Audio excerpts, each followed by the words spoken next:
Padre Fábio, tenho uma dúvida. Para São Paulo, Adão personifica a humanidade caída e Cristo personifica a humanidade redimida.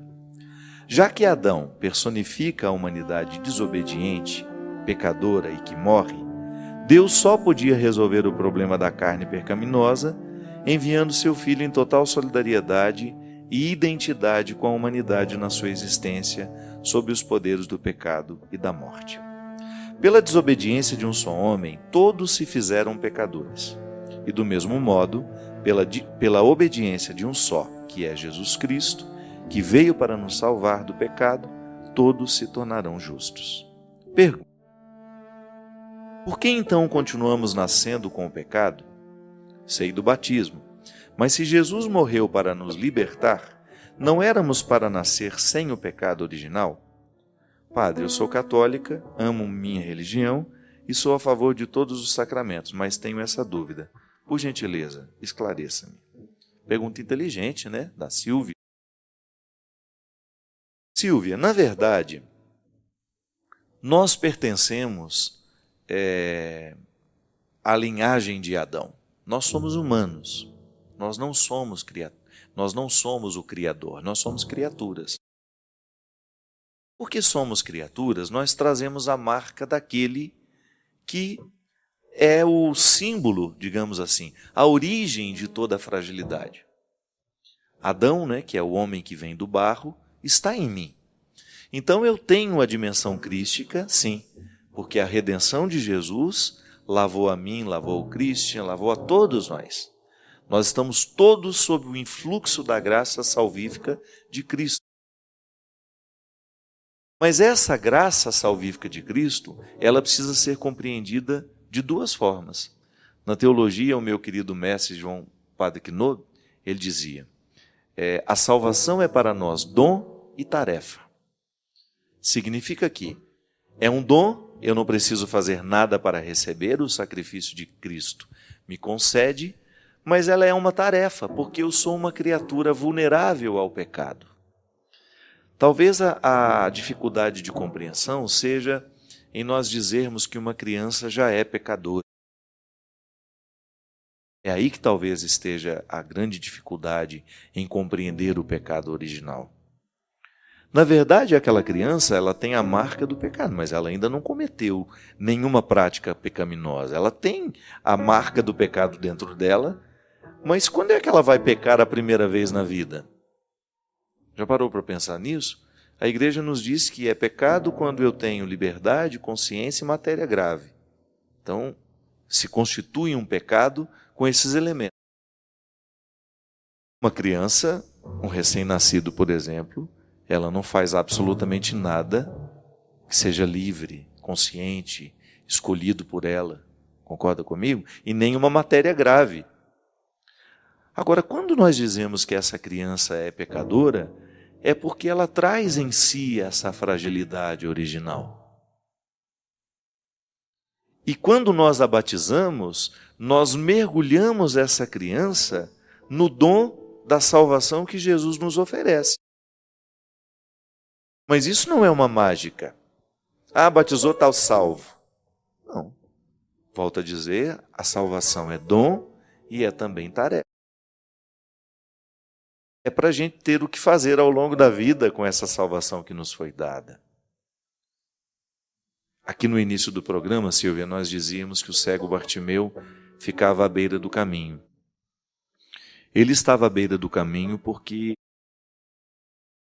ele era cego, ele não sabia prosseguir, ele não tinha condições de prosseguir.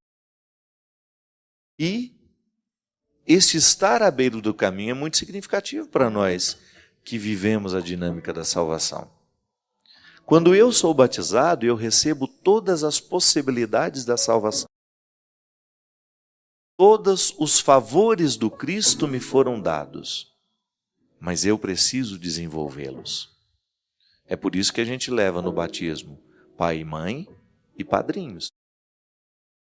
São justamente aqueles que vão se comprometer pela criança naquilo que a criança ainda não é consciente. Tá bom, nós estamos mergulhando essa criança nas águas do batismo ela está recebendo a vida salvífica de Cristo, ela está sendo salva, mas nós a ajudaremos no desenvolvimento dessa salvação, na tomada de posse do grande presente que hoje ela está recebendo.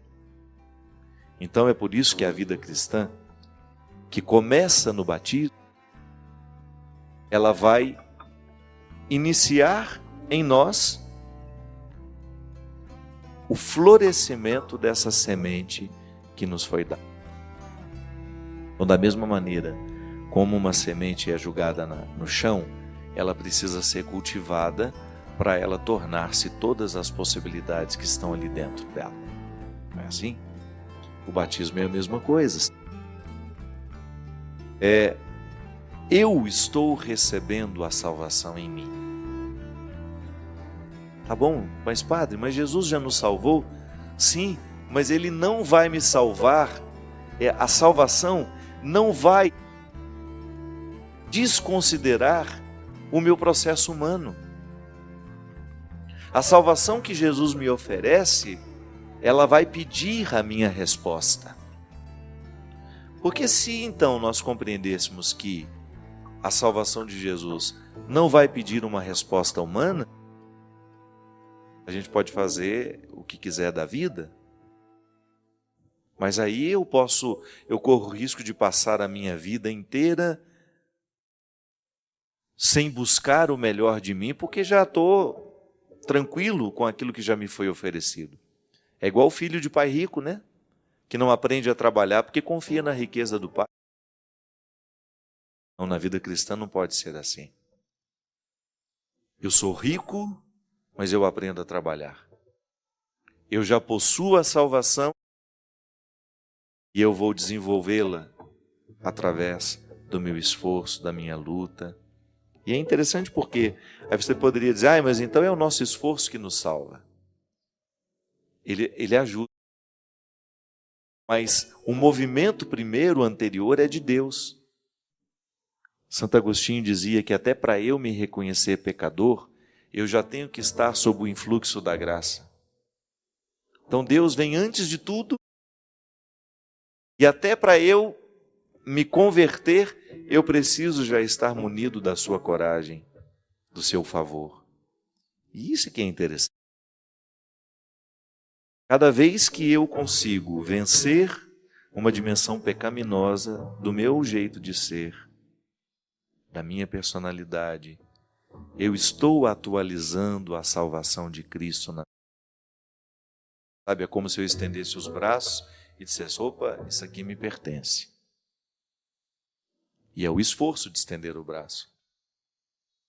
A nossa fé é operante, isto é, ela nos coloca em ação. Eu creio na salvação e vivencio a dinâmica da salvação nos meus dias. Eu não cruzo os braços esperando pela salvação. Vou trabalhar no meu dia a dia. Eu vou lutar por uma vida virtuosa.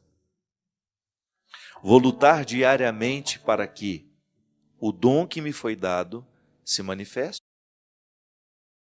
O que é interessante, minha gente, que a igreja nos ensina as duas dimensões da salvação. Nós falamos de uma salvação escatológica, isto é, após a minha morte, após a sua morte.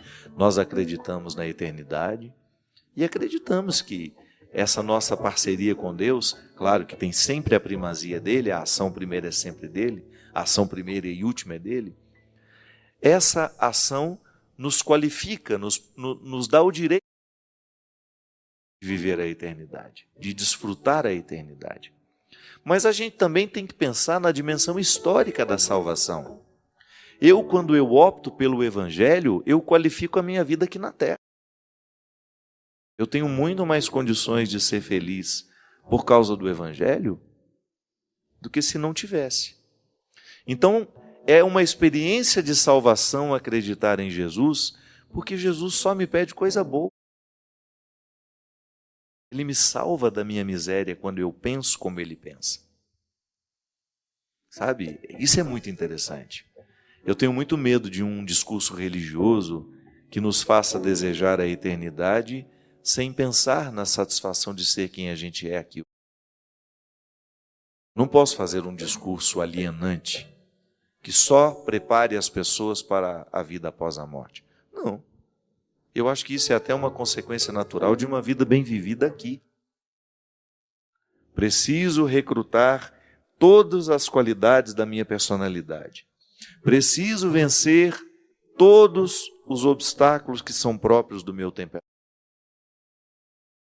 A salvação, ela vai se manifestar de maneira diferente, de acordo com a história de cada um de nós.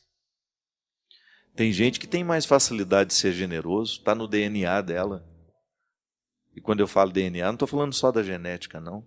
Cresceu num ambiente solidário, cresceu aprendendo a ser solidário, teve uma educação boa para esse aspecto,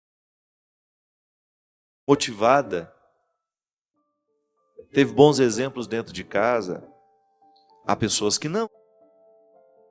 Há pessoas que nascem num contexto onde a generosidade é escassa.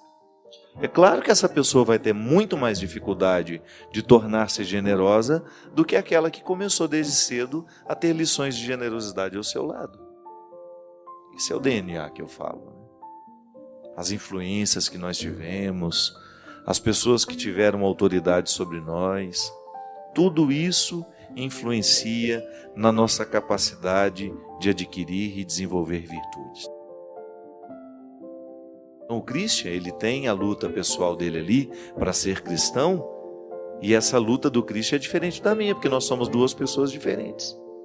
Pode ser que o Christian tenha muita mais facilidade do que eu de vencer os defeitos, por causa da história. E é por isso que é interessante que Deus conta tudo isso. Deus é justo, Deus é misericordioso, Deus é amoroso. Deus enxerga aquilo que nós não enxergamos. E por isso que é tão perigoso a gente ficar dizendo você está salvo, você está condenado, por causa do estilo de vida que a gente consegue ver. Quem garante que aquele estilo de vida ali, que aquela pessoa está vivendo, é o máximo que ela conseguiu? Quem nos garante que aquela pessoa teria condições de ir além do que já foi? Porque faltou um instrumental humano ao redor. Tantos criminosos se tornaram criminosos justamente porque lhes faltaram oportunidades de serem melhores. É por isso que a gente tem que travar a nossa língua para os julgamentos, viu? O mistério humano é muito mais profundo do que nós imaginamos. A coisa mais fácil que tem é a gente olhar para o outro e fazer um julgamento dele. Mas a gente não sabe o que o levou a ser daquela forma. Os condicionamentos sociais e até mesmo os determinismos genéticos. Sim, nós temos algumas determinações genéticas. Pessoas que têm uma facilidade à violência, porque geneticamente trazem isso. A ciência já consegue falar disso, já consegue nos explicar isso. E o discurso religioso não pode desconsiderar as descobertas científicas acerca do ser humano. Nós fazemos um discurso para humanos, nós estamos fazendo um discurso sobre nós. Se esse discurso religioso não considera as questões humanas, ele é alienante, ele é desnecessário. E o pior, ele se torna desacreditado. Então eu, por exemplo, para eu me tornar cristão, eu posso ter desafios diferentes dos seus. Porque nós somos duas pessoas diferentes. Pode ser que você tenha condicionamentos que eu não tenho, pode ser que eu tenha condicionamentos que você não tem. E é por isso que eu preciso ter paciência com você e você comigo. É por isso que eu preciso lhe respeitar e você me respeitar. Agora, o nosso respeito será sempre motivador. Eu, como cristão, sendo seu irmão, que nunca lhe vi, e sendo padre para você nessa noite que você me dá o prazer de ser, ao dividir comigo uma dúvida sua, eu ter a oportunidade de entrar aí na sua mente, no seu coração, e lhe falar alguma coisa sobre o pecado original e você de repente colocar credibilidade naquilo que eu estou lhe dizendo, nós nos auxiliamos nas conquistas da salvação. O programa de direção espiritual mesmo nós comemoramos aqui há pouco tempo 10 anos. São 10 anos promovendo a salvação na vida das pessoas através da reflexão. E nós acreditamos nisso mesmo. Nós temos muitos defeitos. Mas Deus ultrapassa todos eles e age de maneira poderosa na vida de quem nos assiste. Quantas pessoas foram libertadas enquanto assistiam o programa de direção espiritual de situações pecaminosas, de condutas pecaminosas, de pensamentos pecaminosos. Então ali, aquele pecado original que está em mim, que está em você, em todos nós, ele perde a sua força porque houve uma ação salvífica em nome de Jesus. Então a gente recruta todas as forças do Cristo e atualiza em nós. Não é fantástico, Silvio? Aí a gente modifica essa visão pessimista que às vezes a gente tem de nós mesmos. A gente precisa pensar que Deus não perde a oportunidade. Toda e qualquer oportunidade que Ele tem na nossa vida, Ele nos arranca da beira do caminho. Porque Ele nos quer caminhando. Ele nos quer desbravando horizontes, construindo um futuro feliz. Sim, a ação de Deus na nossa vida é sempre nos despertar para que a gente tenha coragem de sair da beira do caminho. Vamos caminhar, vamos buscar um futuro melhor para nós.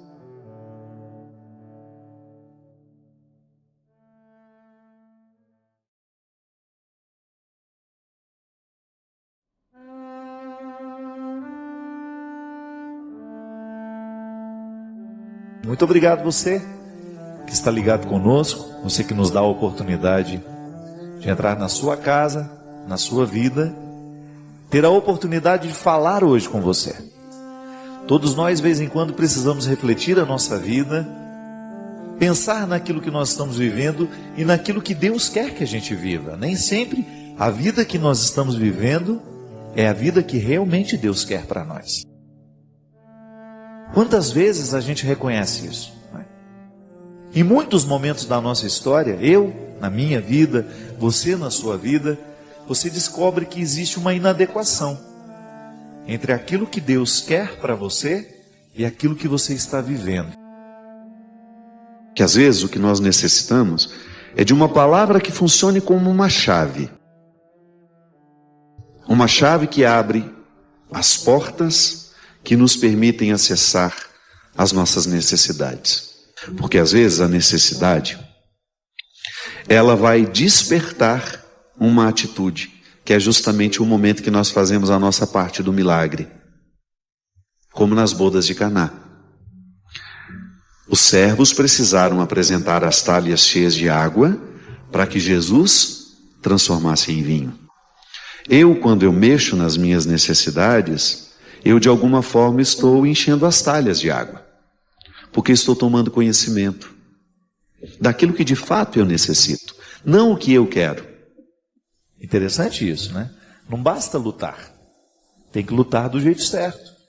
Porque às vezes as coisas dão errado na nossa vida, justamente porque nós estamos lutando errado. Nós estamos fazendo um movimento contrário do que a gente deveria fazer para alcançar aquele tal resultado que a gente tanto espera. É igual estudar errado. Todo mundo já deve ter escutado falar isso, né? Que não basta estudar, tem que estudar do jeito certo. Às vezes a gente estuda errado, às vezes a gente pega um livro, pega um tema que a gente precisa preparar para o outro dia ou para a aula, a gente fica lá 3, 4 horas seguidas e você não está percebendo que já não está rendendo o que poderia render por causa do cansaço cerebral. A vida é a mesma coisa, minha gente. As regras simples do estudo podem valer para nós também. Se a gente não tem, vez em quando, se a gente não se coloca, vez em quando, nessa disciplina de olhar para a nossa vida e de lutar certo, determinar quais são os passos que nós precisamos dar para a gente alcançar os resultados, a gente corre o risco de perder a oportunidade do crescimento. Que a vida é assim. Se você pega a semente, se você vai lá na filosofia grega, a semente, ela tem todo o potencial da árvore, mas ela ainda não é a árvore, mas ela tem a potência. Ela tem o potencial guardado dentro dela. E é interessante, Jocélio, porque o cristianismo, quando compreendido como uma potência que se torna ato, como uma potência que vai vivendo o processo do vir a ser, ele fica tão saboroso, porque você vai descobrindo que o que Deus quer que você seja não é uma outra pessoa, é que você seja você mesmo, com tudo aquilo que lhe foi dado, o já entregue, mas ainda não tornado. E essa dinâmica, ela é muito inteligente, ela é muito saborosa. E você sabe que com qualquer pessoa, ainda que seja um ateu, vai compreender esse desenvolvimento humano e vai identificar nessa dinâmica algo muito frutuoso. Acho que é bom a gente pensar que nós já temos, mas ainda não sabemos desfrutar do que temos. Nós continuamos necessitados de ouvir as mesmas coisas. E tem um ciclo. A palavra, ela tem um ciclo dentro de nós. Pode observar, às vezes você escuta a mesma leitura lá na missa. Você escutou o ano passado, escutou esse ano de novo, e de repente esse ano foi diferente. Por quê? Aquela palavra, a pá que lavra, né? Ela abre um sulco dentro da gente, ela vem de um jeito diferente, vem de um jeito novo, porque o ser que está escutando é outro. Não pense que você é a mesma pessoa de ontem, não é. Os sentimentos são novos, você viveu experiências novas. Nós somos novos a cada dia, ainda que estejamos envelhecendo. A dinâmica da vida nos coloca na necessidade de ser novos todos os dias. Então, o ouvir de novo é importante, porque ali a gente tem a oportunidade de ruminar. Eu, graças a Deus, estou cada vez mais convicto de que a gente não tem que ter medo dos nossos defeitos. Eu não tenho medo de falar dos meus, sobretudo para as pessoas que me amam, que me acompanham. Elas sabem quem sou eu. Eu gosto de ter a oportunidade de ser verdadeiro. Porque quando eu sou verdadeiro, eu estou me dando a oportunidade de crescer. Se eu fico mentindo para mim mesmo, se eu minto para aqueles que estão comigo e que poderiam me dar uma oportunidade de crescimento, eu estou negligenciando a oportunidade de ser melhor. Mas é tão interessante que nós não precisamos de ouvir muitas coisas novas. Às vezes nós precisamos ouvir a mesma coisa, mas de um jeito novo. Não modifica-se o que diz, mas modifica-se a maneira como ouvimos. Pode ser que eu tenha dito alguma coisa a você há 10 anos que não fez diferença. Mas aquilo que eu digo igual disse há 10 anos, hoje seja para você. Às vezes eu encontro muitas pessoas assim. Sofrem e não sabem por que estão sofrendo. Estão angustiadas, anestesiando suas angústias com comprimidos, com ansiolíticos, o que é um prejuízo imenso. Minha gente, a disciplina da alma, ela é tão necessária, porque assim como a gente identifica que tem uma gordura localizada, né, que precisa ser queimada no exercício, a gente também descobre que tem os excessos na alma, no nosso jeito de ser. Quantas coisas no nosso comportamento são agressivas ao outro e também nos adoecem da mesma forma como a gordura visceral, que é essa bendita gordura que gera diabetes, que gera pressão alta, que gera infarto, uma série de doenças cardíacas que nascem dessas gorduras que a gente vai acumulando entre os órgãos. A vida nos estimula o tempo todo a olhar para fora. Nós temos 1000 tecnologias que nos jogam para fora.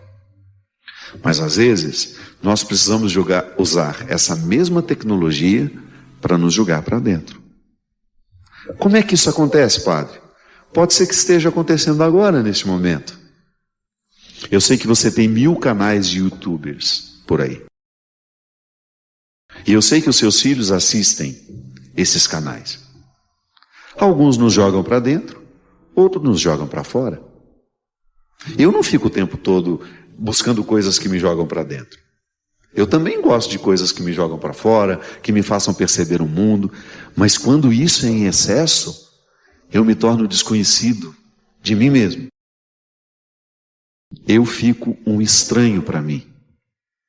Aí não sei por que estou triste, não sei por que estou desanimado, não sei por que estou apático, não sei por que estou sofrendo.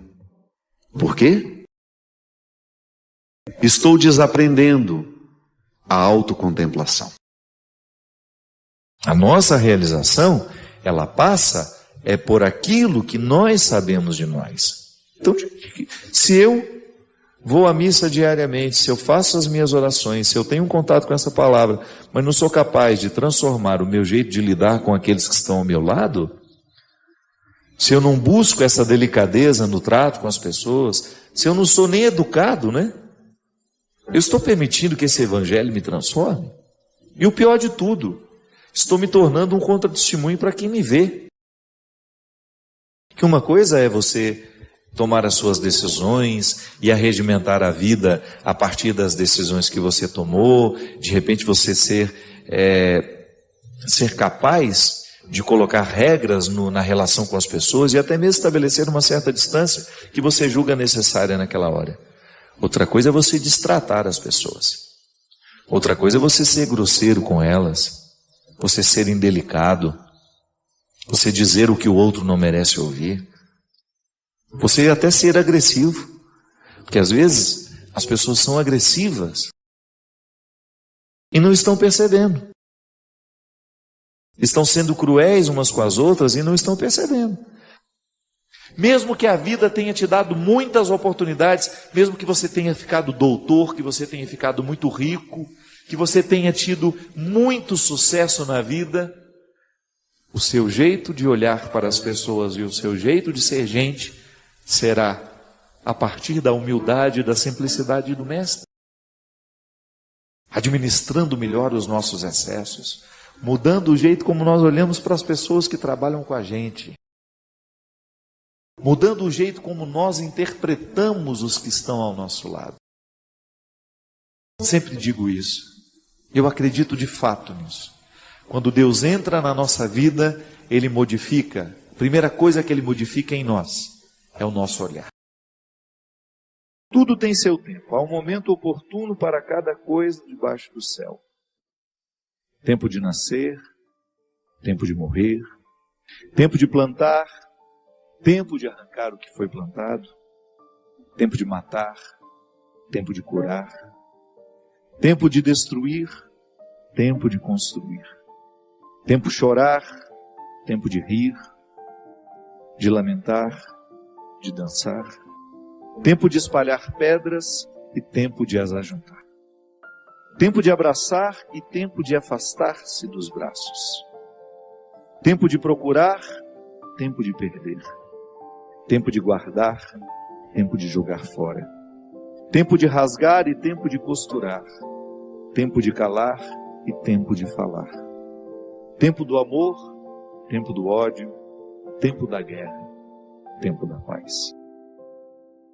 Muitas vezes nós matamos a nossa vida, ou matamos a oportunidade de viver bem, porque nós não somos capazes de fazer a leitura correta. O que o tempo está nos pedindo? Cada dia o tempo vai nos pedir alguma coisa. E é esse olhar atento que vai dando a gente essa condição, essa clareza de perceber o que de fato hoje grita pelo meu. Qual é a realidade hoje que é inadiável? Às vezes nós somos tão negligentes na percepção disso, que às vezes nós desperdiçamos um mês, um ano, 10, 20, colocando o nosso empenho numa realidade que nem era para aquele momento. E é por isso que é tão interessante a gente desenvolver a habilidade de dizer não e de dizer sim. Porque essa é uma habilidade que só a maturidade nos traz. Que às vezes, porque somos imaturos, nós não sabemos nem dizer não. Não sabemos olhar as urgências do tempo. Então a gente vive para agradar o outro. Antes de agradar o outro, você precisa perceber o que a vida está pedindo de você. Porque nem sempre aquilo que você pode fazer para agradar o outro, está em consonância com aquilo que a vida está pedindo de você. Mesmo porque para a gente crescer, nós temos que ter coragem de cortar muitas coisas. A Sagrada Escritura diz: tempo de matar, tempo de fazer nascer. Tudo depende da percepção para olhar o momento presente e descobrir o que de fato merece o nosso empenho. Quantas vezes eu na minha vida me empenhei no lugar errado, na questão errada. E depois não tem como ser feliz, sabendo que o meu empenho não foi onde deveria ter me empenhado. Não há possibilidade de eu me sentir realizado, de sentir-me bem com as minhas escolhas. Porque o que vai fazer com que eu me sinta bem é olhar para o contexto das minhas escolhas e ficar confortável com aquilo que foi escolhido. Nós estamos muito estranhos a nós. Não é estranho com o outro, não. É estranho a nós mesmos. Eu preciso colocar alma em tudo aquilo que sou eu. Até na casa onde eu moro. E a vida tem me ensinado que a casa não é um aglomerado de paredes. A casa é um sentimento que me ocorre. Não é só uma construção material. Quando eu entro dentro daquelas paredes que eu construí com o meu trabalho, ali eu identifico a alma que me sustenta.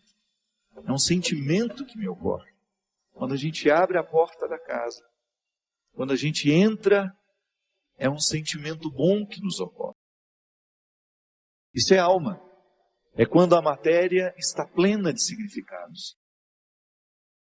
É quando a gente começa a atribuir um significado que ultrapassa as paredes, os móveis, o jardim, o portão de entrada. E é interessante que a qualidade da nossa vida depende e está intimamente ligada à nossa capacidade de depositar a alma nas coisas.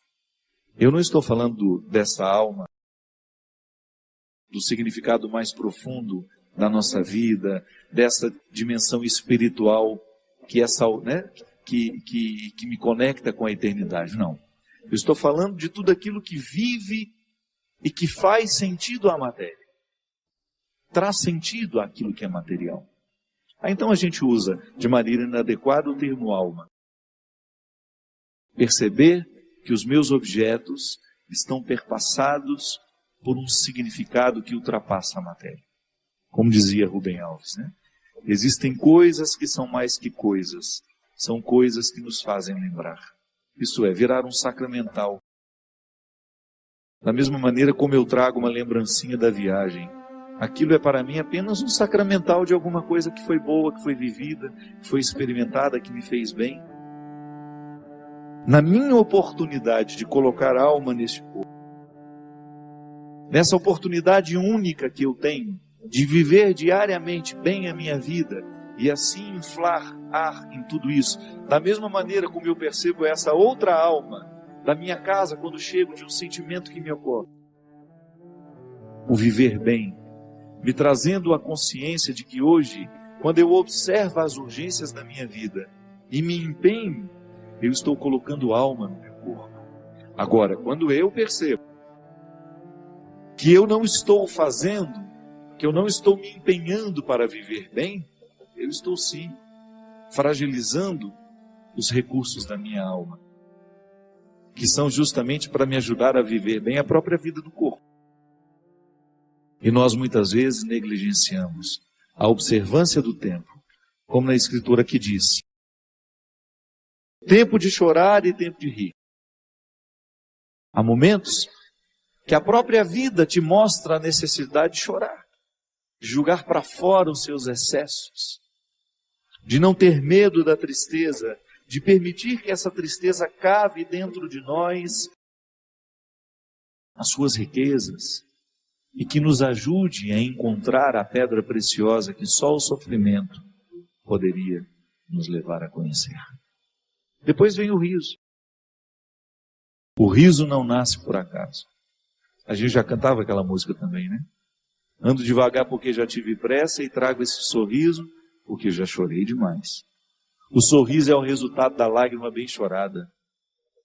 O sorriso é o resultado final de um processo de luta que nós estabelecemos, de observar dia a dia qual é o empenho que aquele dia me pede, o que hoje eu preciso fazer para ter o direito do sorriso amanhã. E é bom, você sabe por quê? Porque à medida em que nós estamos passando o perrengue, sabendo que ele será construtivo, já nascem pequenos sorrisos ao longo desse processo. Quando a gente fala de um sorriso final, é apenas a metáfora de um processo bem feito, bem vivido. Tempo de abraçar, tempo de se afastar. Quanto sofrimento, né? Em perceber o distanciamento como necessário ao crescimento do outro. É aquele filho que vai embora para estudar. Não dá para reter filhos. Por isso que é tempo de abraçar, é tempo de cuidar, é tempo de estar junto. E vai chegar o momento em que esse afastamento será necessário para o próprio curso da vida. Depois volta. Mas num primeiro momento a gente precisa do distanciamento. Quando nós observamos o movimento do tempo e as suas urgências, a gente entra dentro do contexto de uma sabedoria irrenunciável à nossa realização humana. Tempo de rasgar, tempo de costurar. Se a gente não tem coragem, muitas vezes, de rasgar algumas realidades, depois jamais conseguiremos viver a libertação dela. Muitas vezes, nós lamentamos perder, quando na verdade a gente vai observar aquilo que a gente perdeu, não foi perda, foi libertação. Quantos relacionamentos precisam ser rasgados para que depois eles sejam costurados do jeito certo? Fazer cair por terra todas as ilusões que nós temos do outro, ou todas as pretensões que nós julgamos em cima do outro. Não. O outro não tem que corresponder às minhas expectativas. O outro tem que ser ele. A vida sempre vai pedir de nós calma, paciência, porque com pressa nós passamos por cima de todas essas necessidades e não somos capazes de reconhecê-las. Que às vezes a vida não está dando certo, é porque você nem sabe exatamente o que você está precisando. Às vezes nós ficamos tão aflitos, tão angustiados, e não sabemos por quê. Faltou chegar ao ponto-chave, onde de fato está iniciando o conflito. Paciência, né? A gente não tem paciência nem para descobrir o que está nos angustiando. É a nossa pressa, é a vida estranha que nós vamos vivendo.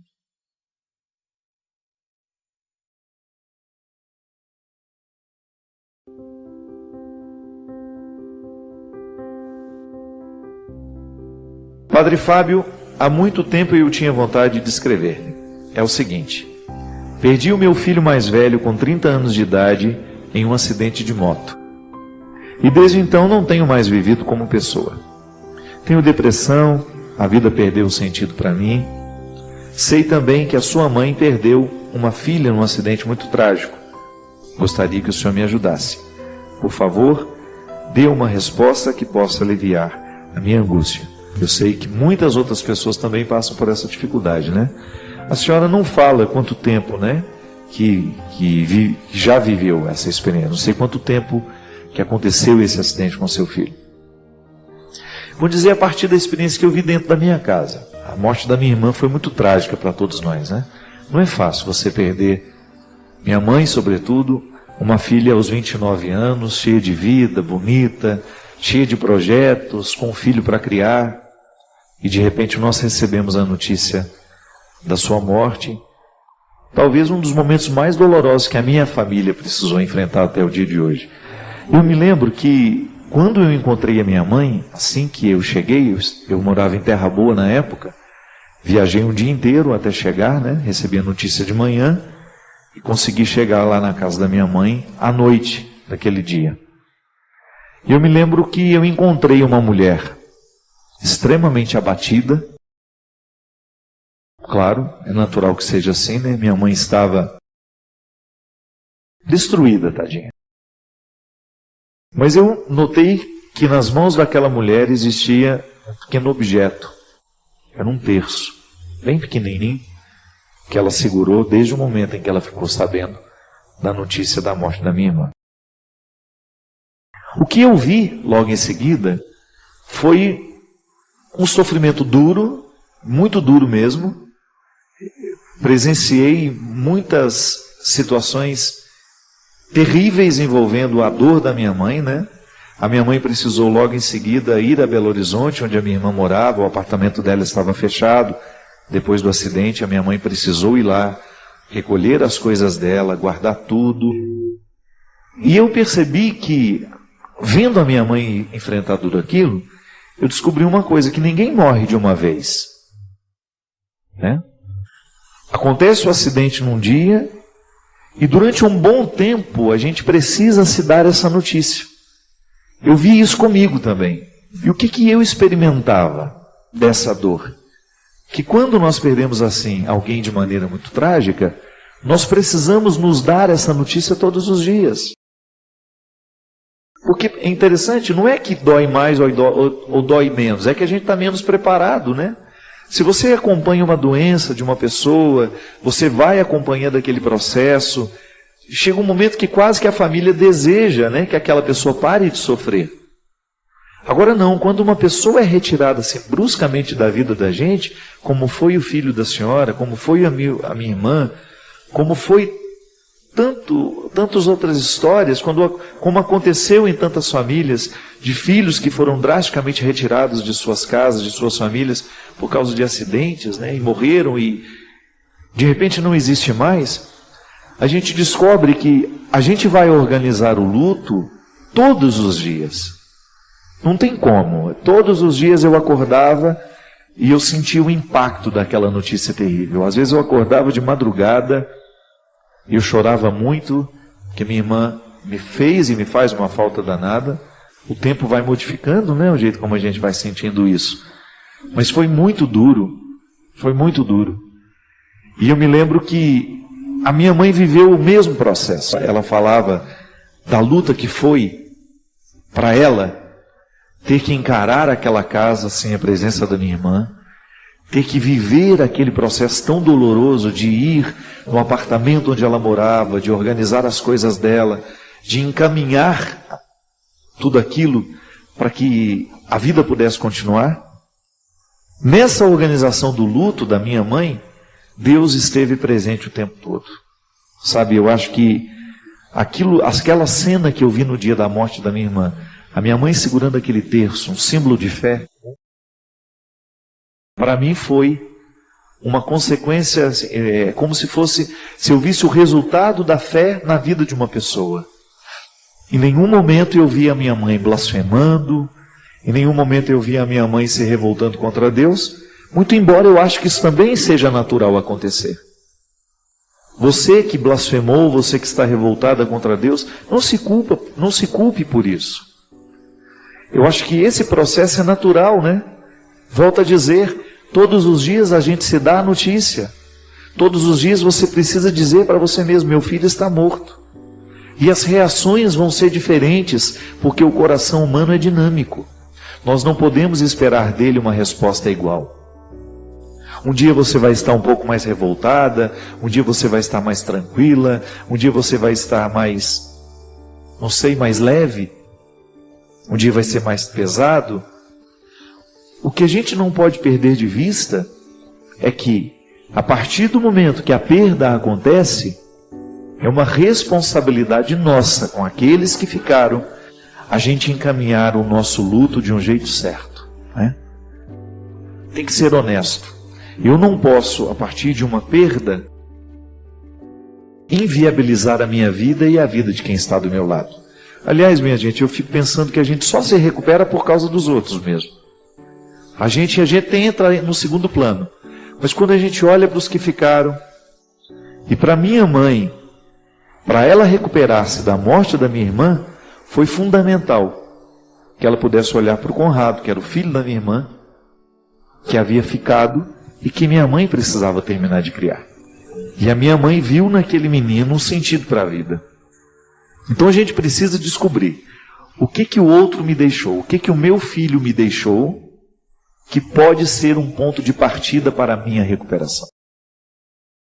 Minha gente, não existem receitas mágicas. O que deu certo com a minha mãe pode não dar certo com você, mas o que deu certo com ela pode dar certo com você. Eu não estou dizendo que é uma regra, que todas as mães vão enfrentar a perda do mesmo jeito. O que eu estou dizendo é que existem elementos que são iguais na organização do luto. Isso é a psicologia que nos ensina. Que toda vez que nós perdemos alguém, que nós precisamos lidar com a ausência de alguém, nós temos que descobrir algum ponto de partida que possa nos auxiliar à retomada da vida, e geralmente esse ponto de partida está diretamente ligado à vida daquele que foi. Agora, minha filha, o processo é seu, a luta é sua, nós queremos lhe ajudar, nós queremos que com essa palavra, quem sabe colocar um sentido novo na sua vida. Mas eu tenho certeza que se você buscar isso em Deus, Ele não vai te desamparar. A minha mãe é uma mulher que me ensina isso o tempo todo. Deus faz parte da vida da minha mãe. O tempo todo ela fala nele, ela vive a partir dele. Todas as esperanças dela nele estão colocadas. Reze sobre a sua dor. Sem fórmulas mágicas, sem fórmulas prontas. Fale com Deus tudo aquilo que se passa no seu coração. Fale da sua mágoa, do seu desespero, da sua dificuldade de aceitar esse fato. Tenho certeza que Deus não vai te deixar desamparado. Tenho certeza que Deus vai te dar o consolo necessário. E que aos poucos, mediante o seu esforço também, auxiliado pela graça divina, você vai ter a graça de reencontrar o caminho da alegria. Pode ser que você nunca mais vá ser a mulher que você era antes da partida do seu filho. Mas quem sabe você pode ser melhor. Por causa do sofrimento que viveu. Eu sempre escuto isso: padre, eu nunca mais vou ser a mesma pessoa. Mas que esta pessoa nova que está surgindo seja melhor que aquela que estava antes. Né? Eu acho que ninguém pode morrer em vão. Um sofrimento deste não pode ser em vão. Se ele visitou a minha vida, eu quero que ele me deixe um grande aprendizado. Se ele me machucou, se ele me faz chorar, eu quero que ele gere dentro de mim um aprendizado, uma maturidade. É o que nós precisamos pedir a Deus todos os dias. Que o nosso sofrimento não seja em vão. Que quando ele passar por nós, ele provoque em mim, em você, uma nova pessoa, mas uma pessoa melhor, para que a gente tenha a graça de poder dizer: depois daquela dor, eu nunca mais fui o mesmo, mas para melhor. Então existem pessoas, por exemplo, eu conheço uma mãe que teve um filho terrivelmente assassinado, que perdeu a vida brutalmente, que depois da morte do filho, ela precisou criar um grupo, que ela tinha uma terapia coletiva de mães que perderam um filho da mesma forma. Claro, bem administrados, esses grupos fazem um bem danado, né? Porque a gente sabe que toda vez que nós temos a oportunidade de partilhar a nossa dor com alguém que vive uma dor semelhante, a gente se sente mais compreendido. Porque um dos grandes fatores que gera a solidão é a gente identificar que o outro não sabe sentir como a gente sente e não está nem um pouco interessado em fazer um esforço para sentir. É interessante que há uma estatística que existem casais que após a perda de um filho passam por crises matrimoniais muito sérias. E em muitos casos há uma separação. O filho morre, o casamento que era ótimo, que estava tudo bem, de repente entra numa crise e os cônjuges se separam. Por quê? Porque há uma diferença muito grande na maneira como lidam com a dor, o homem e a mulher. O homem sente do mesmo jeito, sente profundamente a dor de perder um filho, mas é muito diferente da maneira como a mulher sente. O homem tem uma facilidade maior de retomar a vida, de recomeçar. Então a mulher muitas vezes enxerga nisso uma afronta à dor que ela sente. Então por isso que existem muitos casais que após perderem os filhos, precisam de acompanhamento psicológico, terapêutico, para que o casamento não entre em crise, porque a gente sabe que existe uma tendência muito grande à separação por causa de uma forma diferente de compreender a mesma dor. Sem dúvida, é muito bom quando nós sabemos que o outro está sentindo com a gente. Isso causa proximidade. Mas também gera uma divisão quando você cisma ou você percebe que o outro não está sentindo com a mesma intensidade. Então a gente precisa de ajuda.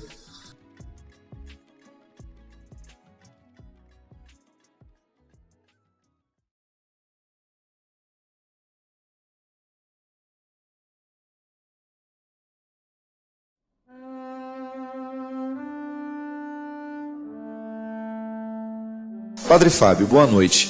O que fazer com tanta falta de humanidade? Por que os corações hoje são tão vazios? Por que estamos tão carentes do amor ao próximo? É tão triste perceber isso. Porque essa semana a gente viu tantas outras notícias também mostrando esse desamor, né? É lamentável, né, que a intolerância esteja tão à flor da pele, né? De repente as pessoas estão na rua e são agredidas covardemente até chegar à morte. Pessoas que às vezes saem para poder se divertir. Não entro nem no mérito da questão, como é que buscam essa diversão, mas ninguém sai de casa para morrer, né?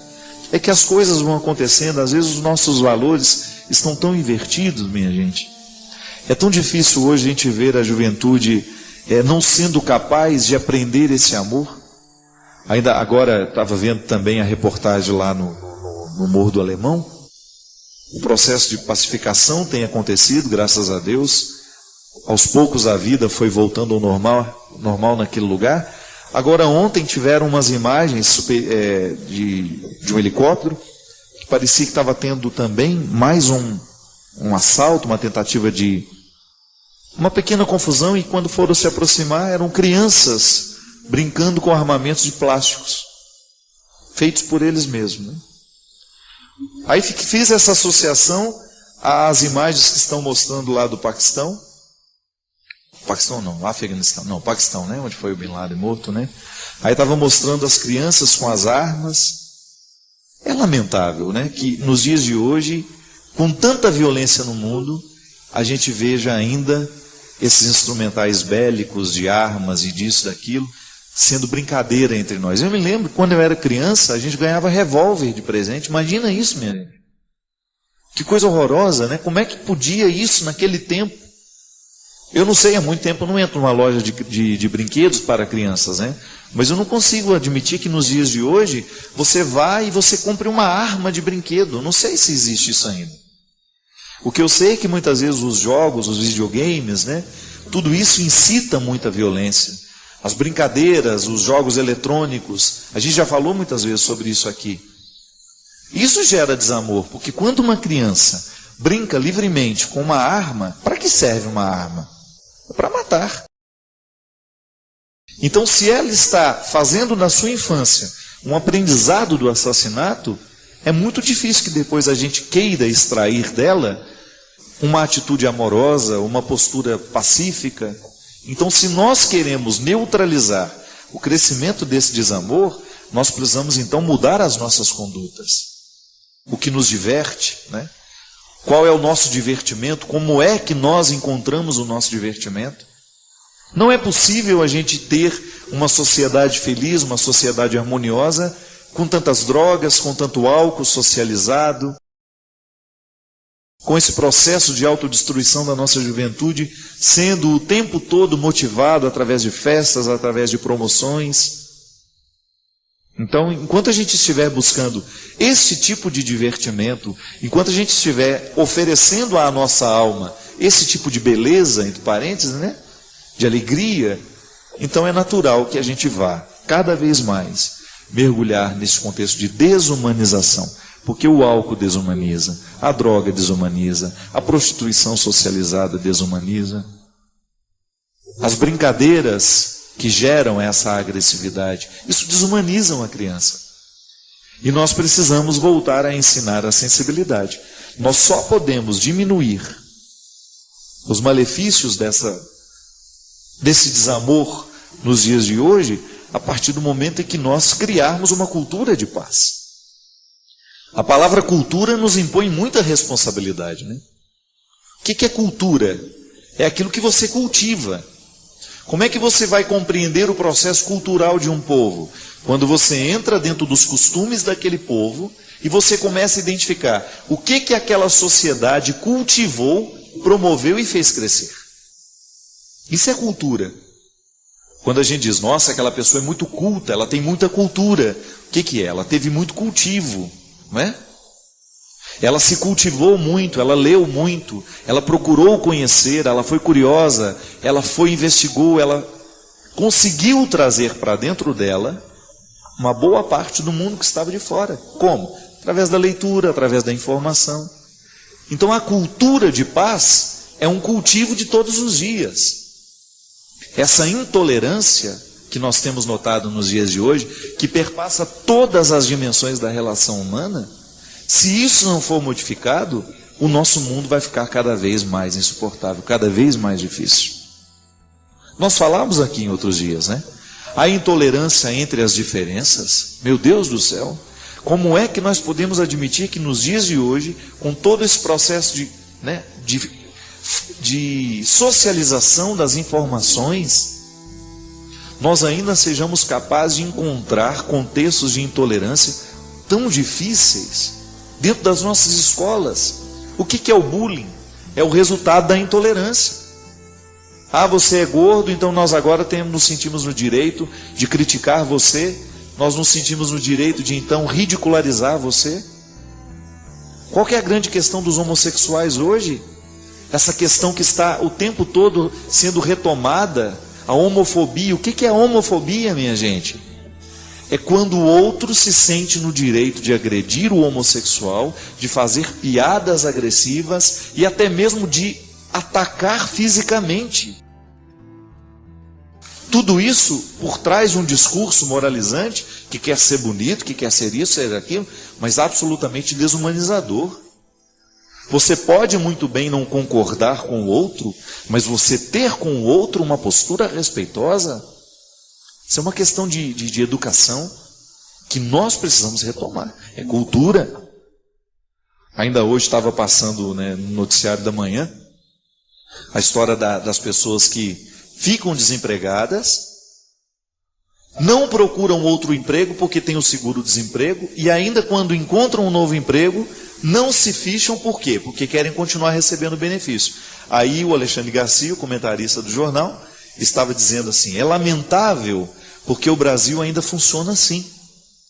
É a cultura sempre do proveito. Eu quero aproveitar.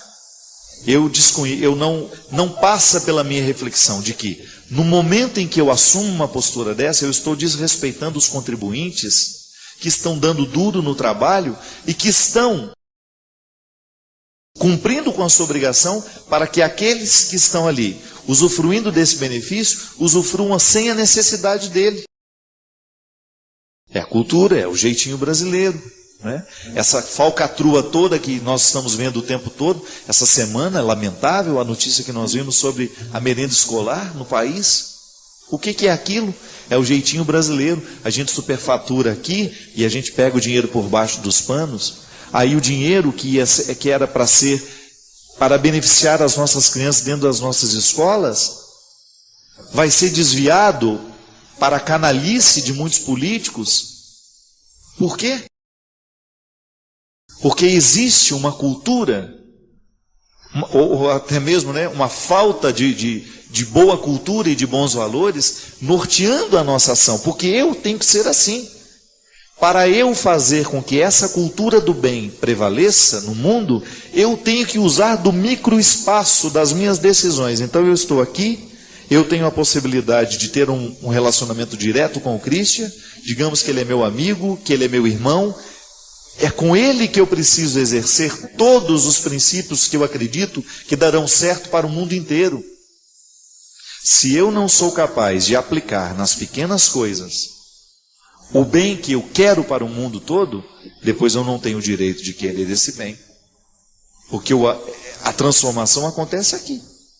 Então, se eu promovo a guerra, se eu promovo a violência dentro da minha casa, se eu sou agressivo no momento que falo com o meu funcionário, se eu não sou capaz de demonstrar amor aos que trabalham comigo, aos que me são subalternos, eu não tenho condições de esperar que o mundo seja melhor. Se eu não sou capaz de tratar bem as pessoas que me atendem, se eu não sou humilde para estar com os que me atendem da mesma forma, eu não tenho condições de querer um mundo igual. Eu não tenho condições de querer que o mundo seja bom. Porque eu não estou fazendo a minha parte. Como é que eu vou esperar que o mundo aconteça, que o mundo seja transformado, que todo esse conceito de reino de Deus venha a ser aplicado na história, se eu não o promovo no lugar que eu posso promover? Então fica difícil. O mundo ficará assim, essa intolerância, esse desamor vai continuar, enquanto nós não tomarmos as nossas pequenas atitudes que serão capazes de transformar tudo isso. Eu, a partir do momento que eu me comprometo com o mundo de fazê-lo melhor, a partir das situações que me são próximas, então, se eu não faço essa transformação acontecer aqui, eu não tenho direito de esperar que o mundo seja. Eu desejo que você, nas suas lutas, você tenha sempre o direito e a possibilidade de retirar os seus excessos, para você ter diante dos seus olhos a sua verdade fundamental, sem exageros, só você. E a partir disso, você reencontrar o caminho da vida. Obrigado pelo seu carinho, pela sua atenção, e que Deus abençoe muito você.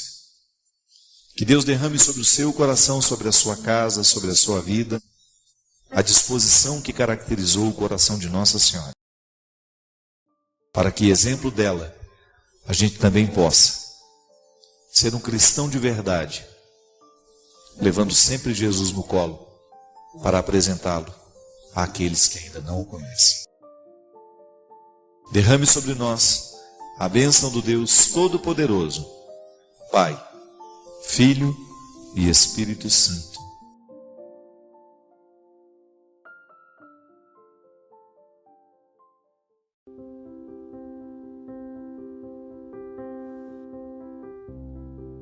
A primeira coisa que as pessoas enxergam, minha gente, de nós, é o nosso testemunho. O que as pessoas estão percebendo é o jeito como a gente é gente, né? É o jeito como você é humano. A gente reconhece a nobreza de uma alma, não é na roupa que ela veste, não é no que ela diz ser, mas é no que, como ela age. Uma pessoa, quando você tem o contato com ela e você vai descobrindo aos poucos como aquela pessoa é, isso é evangelizar. Mas o que a gente percebe do outro é essa nobreza de caráter, né, gente? É isso que evangeliza. O que é a palavra evangelho, né? É a vida de Jesus. Não é a palavra que ele falou, não. É sobretudo aquilo que ele fez, aquilo que ele viveu. Eu sempre digo, olha, a gente precisa ter muito cuidado, porque enquanto a gente está vivendo, nós estamos evangelizando. Evangelizando para alguma coisa. Quantas pessoas você encontra que são verdadeiramente traumatizadas na vida? Traumatizadas porque um dia alguém foi cruel com ela. Eu não estou falando de ser cruel, de exigente, não, porque às vezes a gente confunde. As freiras no passado, né, que tomavam conta dos colégios, elas eram muito exigentes, mas era uma exigência amorosa muitas vezes. Você pode ter muitas vezes uma pessoa brava, mas ela é brava porque ela é amorosa. Diferente da pessoa cruel, que é aquela que deixou um rastro de destruição por onde passou. Quando você encontra uma pessoa fortemente marcada por uma presença negativa. É tão triste isso, minha gente. Nós não sabemos quanto tempo a gente tem, qual é a oportunidade que a gente tem de passar na vida do outro. Mas às vezes a gente passa deixando um rastro de destruição. Eu sou muito atento a isso, porque isso me incomoda demais. Eu me lembro que uma vez eu estava saindo aqui da Canção Nova, numa pressa danada, eu tinha terminado o programa e eu tinha um compromisso em Taubaté, eu me lembro direitinho. Eu estava entrando dentro do carro, e aí o povo corre tudo atrás, né? Vai assim, tudo correndo atrás junto. Cada um quer contar uma história. E nisso tinha uma mulher que eu só identifiquei assim, ela correndo também, E eu naquela pressa, apavorado daquele jeito, né? Ela virou assim, padre, tira uma foto com a minha filha. E a menininha veio junto assim, gente, mas eu falei não com uma vontade, que eu já estava irritado, com atraso, estava chovendo, estava aquela confusão toda. Eu vi que naquela palavra que eu... Não, você está vendo que eu não tenho condições. Eu falei desse jeito para ela. Aí ela assim, ela parecia ser uma pessoa muito recatada, que tinha buscado todas as forças e as coragens dela para poder pedir aquilo para mim, sabe? Porque tem gente que não está nem aí, né? Você dá uma patada, ela já sai toda feliz e não está nem aí. Mas tem gente que não. Tem gente que faz um esforço danado para chegar perto de você. Está reunindo ali toda uma coragem, e na hora que chega você ainda dá um supapo desse. Eu vi, minha gente, que aquela palavra foi tão agressiva para ela, que ela não conseguiu falar nada. Só fez assim e foi saindo. Eu acho que eu fiquei uns 2 dias com a cara dela na minha cabeça. Eu disse, meu Deus do céu, que porcaria, para não falar outra palavra, que eu fiz agora. Porque na hora que você está assim no seu limite, porque também é injusto com a gente, né? Às vezes a gente põe o outro numa situação e a gente tira dele o que ele tem de pior. Às vezes a gente é injusto com o outro. Mas quando você tem a nítida sensação de que você foi e que você vai se transformar numa recordação ruim para o outro, isso é tão ruim. E não é uma questão de imagem não, porque isso passa. Isso é bobagem. Eu estou falando de magoar mesmo. É de você deixar no outro uma marca negativa. Eu como padre, sobretudo. Você como freira. Eu que tenho muitas amigas religiosas, às vezes a gente fala disso com muita franqueza. A irmã Sandra lá em Maceió, volto a falar dela de novo. A irmã Maria do Carmo lá no Recife. Irmã Flávia, irmã Alcilene, irmã Maria dos Anjos. São pessoas, minha gente, são mulheres que fizeram uma opção pela vida consagrada e que elas trazem diante de si o tempo todo essa responsabilidade. Eu evangelizo quando eu passo no pátio do colégio, mesmo que eu não abra a minha boca. Eu evangelizo quando eu abro a porta e eu recebo alguém. Dentro do hospital, a irmã Gelsomina, lá em Itaquera, em São Paulo. Capacidade que aquela mulher tem de evangelizar todo mundo, sabe por quê? Porque ela percebe todo mundo que está no corredor. Eu me lembro, eu operei 2 vezes lá, eu era seminarista ainda. Ela passava pelos corredores assim, puxando. Aí ela viu uma pessoa falando, pelo amor de Deus, pare de fumar, os meus pulmões estão gritando que querem viver. Isso sorrindo, dando uma dura na mulher, né? Ou então a mulher estava grávida, pelo amor de Deus, pare de fumar, você vai dar um câncer ao seu filho. Aquele sotaque dela. Isso é evangelizar. Mas ela fala com doçura. A palavra dura está sendo dita com doçura. Alguém está se preocupando com você. Agora, quando nós nos transformamos, gente, em pessoas cruéis, pelo amor de Deus, quando você percebe que você foi cruel na vida, é impressionante o quanto que mesmo nós, lutando pelo evangelho o tempo todo, em alguns momentos da vida nós somos verdadeiramente cruéis. A crueldade. Quando você age com maldade, você sabe que você está prejudicando, você sabe que você está machucando e você o faz. Eu não sei. É impressionante porque a gente precisa ter a noção exata dessas coisas. Porque senão a gente vira um rastro de destruição por onde a gente passa. Rastro de destruição por onde a gente vai. O tanto que a gente pode ser hoje, qual é a dosagem da minha bondade? Se eu puder dosar hoje, o quanto que de mim foi bom, o quanto que de mim hoje eu fui cruel, é análise de todo dia. Para que a gente não se transforme um exemplo assim. Olha, a instituição é cristã, mas o comportamento que se tem lá não é. É a mesma coisa que acontece às vezes na nossa sacristia, quando nós estamos preparando a celebração e você percebe que o espírito que prevalece ali não é cristão. O rito que nós vamos celebrar é cristão, mas a atitude humana que acompanha não é. A postura de quem está adiante para fazer, para acolher, não é cristão. Então não sei o que é. É caricatura? É falsidade? É hipocrisia? Não. Não é para ser. Não tem que ser assim. Quem foi que disse que o ambiente cristão tem que ser assim? Não tem que ser. Está na hora de nós começarmos a livrar-nos dessa hipocrisia. Vamos começar a se comprometer um pouquinho mais com aquilo que é o específico da nossa vida. O cristianismo não pode ser uma fachada, não. É atitude, é o jeito como eu trato a minha funcionária que me diz se eu sou cristão ou não. É o jeito como eu divido o que eu tenho, se eu sou, que vai mostrar se eu sou cristão ou não. É o jeito como eu acolho a pessoa simples, a pessoa humilde, a pessoa rindo, não importa. Eu sempre digo isso. O tratamento que nós damos às pessoas que trabalham com a gente, é ali que você está evangelizando. Quantas vezes você escuta de funcionárias que trabalharam muitos anos naquele colégio, muitos anos naquele convento, muitos anos naquele seminário, foi secretária não sei de quem, secretária do tal bispo, secretária do tal padre. E ali? É ali que está o principal da nossa evangelização. Agora, não só eu que tenho que ter o cuidado, não é só o bispo, não é só a freira, somos todos nós. O cristianismo é miudinho. Está acontecendo agora entre nós, na relação que nós nos dispensamos, que nós nos damos, no tratamento que você dá à pessoa. A maneira como você lida, como você encontra com a pessoa que está na mesma pousada que você. Na gentileza que você realiza no momento que você percebe que o outro está precisando de você. Isso é evangelho. É o bonito da vida acontecendo e é tão bom a gente entrar no novo ano com essa consciência. Hoje eu posso fazer o mundo ser melhor a partir das minhas atitudes. Foi uma freira ruim até o dia de hoje, não importa, modifica. Tem condições, aí dentro do seu coração de mulher, tanta coisa bonita que precisa vir à tona.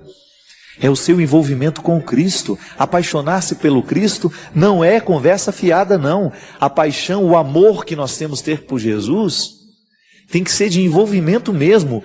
Eu amo as causas que são dele. E eu quero lutar pelas causas que são dele. Eu quero viver do mesmo jeito que ele, como dizia o Padre Zezinho. De maneira muito simples, de maneira muito direta e bonita. Amar como ele viveu, sonhar como ele viveu, falar como ele falou, ter os mesmos gestos que ele. E isso sim é evangelizar. É a gente ter a postura que traz o outro para perto, ao invés de fazer ter medo da gente. O amor tem que nos aproximar. O amor tem que nos colocar sempre na disposição de estar com os outros com qualidade, para deixar marcas boas. É isso que vale na vida. E o que vai ficar de tudo isso que nós realizamos é justamente esse tempo, essa flor que nós fizemos desabrochar. Vamos colocar isso diante de nós. Você aí que trabalha no grupo de oração, você que trabalha na sua paróquia, na sua comunidade, não importa qual seja a nossa religião. Se você tem alguma função nessa vida, exerça na caridade. Se você é diretora, se você é secretária, se você... não importa. Se você é o chefe ou se você é o mais humilde. Todos nós estamos diante da mesma responsabilidade. Com mais solidariedade, com mais carinho, com mais ternura. É o que nós estamos precisando. O mundo está necessitado de gente que faça essa diferença. Igual eu estava lá na fila de um supermercado em Taubaté, anteontem. Fui comprar um queijo. Tristeza, né? Comprar um queijo na véspera do Réveillon, aquele montoeira de gente fazendo compra, e eu com um queijinho numa fila enorme para passar. Existia um atleticano mineiro na minha frente. Até não é muito satisfeito com ele não, né? Atleticano. E aí ele me olhou, aí ele falou assim, pode passar que você só tem uma coisa para fazer, né? Para comprar.